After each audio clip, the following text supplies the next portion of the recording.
Alhamdulillah, Alhamdulillahil malikid dayyan, wassalatu wassalamu ala sayyidina Muhammadin sayyidi waladi Adnan wa ala alihi wa sahbihi wa tabi'ihi ala mamarriz zaman. Wa ashhadu an la ilaha illallah wahdahu la sharika lah, al-munazzahu 'anil jismiyati wal jihati waz zamani wal makan. Wa ashhadu anna sayyidana Muhammadan 'abduhu wa rasuluhu alladhi kana khuluquhul Qur'an.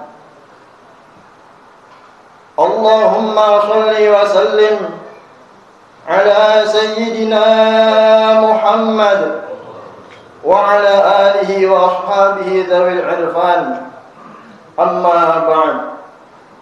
Ibadallah, fa inni usikum wa nafsi bitaqwallahil mannan, al-qail fi kitabihil Qur'an, wa la man sabara wa ghafara inna dhalika la min azmil umur. Ma'asyiral muslimin rahimakumullah. Takwa adalah sebaik-baik bekal untuk meraih kebahagiaan abadi di akhirat. Oleh karena itu, khatib mengawali khutbah yang singkat ini dengan wasiat takwa. Marilah senantiasa kita semua selalu meningkatkan ketakwaan kita kepada Allah Ta'ala dengan melaksanakan semua kewajiban dan meninggalkan segenap larangan. Ma'asyiral muslimin rahimakumullah. Dalam sebuah hadis yang diriwayatkan oleh Imam Tabrani dan sanadnya dinilai hasan oleh Imam Hafiz Ibnu Hajar Al-Asqalani dalam Fathul Bari, Rasulullah SAW bersabda, "Man u'tiya fasyakar, wa butuliya fasyabar, wa zalama fastaghfar, wa zulima faghfar, thumma sakata." Faqalu, "Ya Rasulullah, ma lahu?"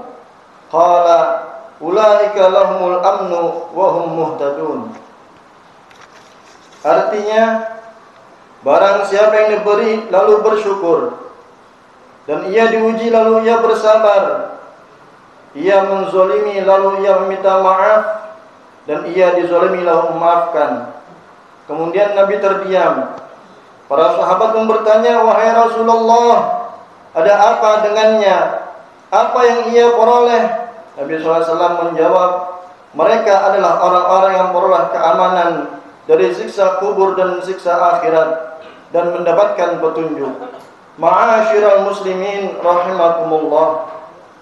Dalam hadis di atas, Rasulullah SAW menjelaskan keutamaan seorang muslim yang memiliki 4 sifat berikut ini. Sifat yang pertama adalah bersyukur ketika murah nikmat. Syukur ada 2 macam, syukur wajib dan syukur sunnah. Syukur wajib adalah tidak menggunakan berbagai nikmat yang Allah anugerahkan dalam berbuat maksiat kepadanya. Sebaliknya pun memanfaatkan nikmat sebagai sarana dalam berbuat taat kepada Allah. Di antara nikmat yang sering dinilaikan banyak orang adalah nikmat kesehatan dan waktu luang. Baginda Nabi Muhammad SAW bersabda, "Ni'matani maghabunun fihima katsirun minan nas, as-sihhatu wal faragh." 2 kenikmatan yang kebanyakan manusia tertipu dengannya, yaitu kesehatan dan waktu luang. Al-Hafiz Ibnu Hajar Al-Asqalani dalam kitab Fathul Bari menjelaskan hadis di atas dengan mengatakan, barang siapa yang menggunakan waktu luang dan kesehatannya dalam berbuat taat kepada Allah, maka ia adalah orang yang maghdub, yaitu orang lain patut menginginkan menjadi seperti dia tanpa rasa dengki. Dan barang siapa yang menggunakan keduanya dalam berbuat maksiat kepada Allah, maka ia adalah orang yang maghdub, yaitu orang yang tertipu. Jika seseorang tidak mengisi waktu luangnya dalam hal-hal yang bermanfaat, maka ia akan menyibukkannya dengan hal-hal yang tidak ada kebaikannya. Imam Syafi'i pun memberikan nasihat kepada kita, "Idza lam tashghal nafsaka bil haqqi, shaghalatka bil batil." Jika engkau tidak menyibukkan dirimu dengan kebenaran, maka ia akan menyibukkanmu dengan kebatilan. Karenanya, marilah kita menyibukkan diri dengan hal-hal yang bermanfaat bagi kita di kehidupan akhirat, yaitu amal-amal kebaikan seperti belajar ilmu agama dan mengajarkannya serta melakukan berbagai ibadah dan ketaatan lainnya. Sedangkan syukur sunnah adalah dengan mengucap alhamdulillah atau dengan melakukan sujud syukur. Sujud syukur disunahkan ketika seorang mendapatkan nikmat tertentu, terhindar dari suatu musibah, atau ketika melihat orang lain terkena musibah sedangkan dirinya tidak tertimpa. Sujud syukur pun disunahkan pada saat seseorang memperoleh nikmat tertentu pada waktu-waktu tertentu, dan tidak disunahkan untuk dilakukan setiap saat untuk kenikmatan yang terus-menerus, sebagaimana hal itu dijelaskan oleh Imam Nawawi dalam kitab Al-Majmu'.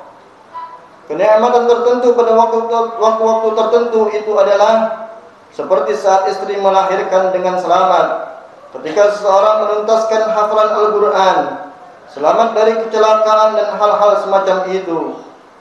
Seseorang yang melakukan sujud syukur disyaratkan dalam keadaan suci, menutup aurat dan menghadap kiblat. Ma'asyiral muslimin rahimakumullah. Sifat yang kedua adalah sabar ketika ia diuji. Sabar dalam menghadapi cobaan adalah satu dari 3 jenis sabar. 2 jenis sabar yang lain adalah sabar dalam melakukan kewajiban dan sabar dalam meninggalkan perkara haram. Sabar dalam menghadapi musibah artinya musibah yang menimpa tidak menyebabkan seseorang berbuat maksiat kepada Allah Ta'ala. Ketika seorang muslim rajin dalam melakukan kebaikan lalu terkena musibah, maka musibah itu adalah ujian yang mengangkat derajatnya di akhirat. Sedangkan seorang muslim yang banyak melakukan maksiat lalu ditimpa musibah, maka musibah itu adalah siksaan yang disegerakan di dunia yang menggugurkan siksaan baginya di akhirat. Dalam dua keadaan tersebut, musibah adalah kebaikan bagi seorang muslim. Syaratnya adalah Islam, sabar dan ridha. Ma'asyiral muslimin rahimakumullah. Sifat yang ketiga adalah ia meminta maaf ketika ia menzalimi, dan sifat yang keempat memaafkan ketika ia dizalimi. Berbuat zalim kepada orang lain adalah seperti mencacinya tanpa hak, membicarakan kejelekannya, memfitnahnya, mengambil hartanya tanpa hak dan lain sebagainya. Rasulullah SAW bersabda, "Thalathun man kunna fihi hasabahu Allahu hisaban yasira wa adkhalahu al-jannah bi rahmatih." Qalu, "Liman ya Rasulullah?" Qala, "Tu'ti man haramak wa ta'fu amman zalamak wa taslu man qata'ak." Ada 3 hal, apabila seorang bersifat dengannya, maka ia akan dihisab oleh Allah dengan hisab yang ringan dan dimasukkan ke dalam surga dengan rahmatnya. Para sahabat pun bertanya, "Bagi siapa itu, wahai Rasulullah?" Nabi SAW bersabda, "Engkau memberi orang yang tidak pernah memberimu, memaafkan orang yang menzalimimu, dan menyambung silaturahim dengan kerabat yang memutuskan silaturahmi denganmu." Rasulullah SAW juga bersabda, "Man kanat lahu mazlimatun li akhihi min 'irdihi aw min syai'in falyatahallalhu minhu. Al-yawma qabla an la yakuna dinarun wa la dirhamun in kana lahu 'amalun shalih ukhidha minhu biqadri mazlimatihi wa in lam takun lahu hasanatun ukhidha min sayyi'ati sahibihi fa humila 'alayh." Artinya, barang siapa yang pernah berbuat zalim kepada saudaranya, baik berkaitan dengan kehormatan dirinya atau yang lain, maka hendaklah ia meminta kehalalan darinya di dunia ini sebelum datang kehidupan di akhirat. Jika ia memiliki amal saleh, maka diambil darinya sesuai kadar kezalimannya, dan jika ia tidak memiliki kebaikan, maka diambil keburukan teman yang ia zalimi lalu dibebankan kepadanya. Ma'asyiral muslimin rahimakumullah. Demikianlah khutbah singkat pada siang hari yang penuh berkah ini. Semoga menjadi ilmu yang bermanfaat dan dapat kita amalkan bersama. Amin amin ya rabbal alamin. A'udzu billahi minasyaitonir rajim. Bismillahirrahmanirrahim. Wal 'asri innal insana lafi khusrin illa alladhina amanu wa 'amilus salihati wa tawashaw bil haqqi wa tawashaw bis sabr. Barakallahu li wa lakum fil Qur'anil 'azim wa nafa'ani wa iyyakum bima fihi minal ayati wadh-dhikril hakim wa taqabbala minni minkum tilawatahu innahu was-sami'ul 'alim.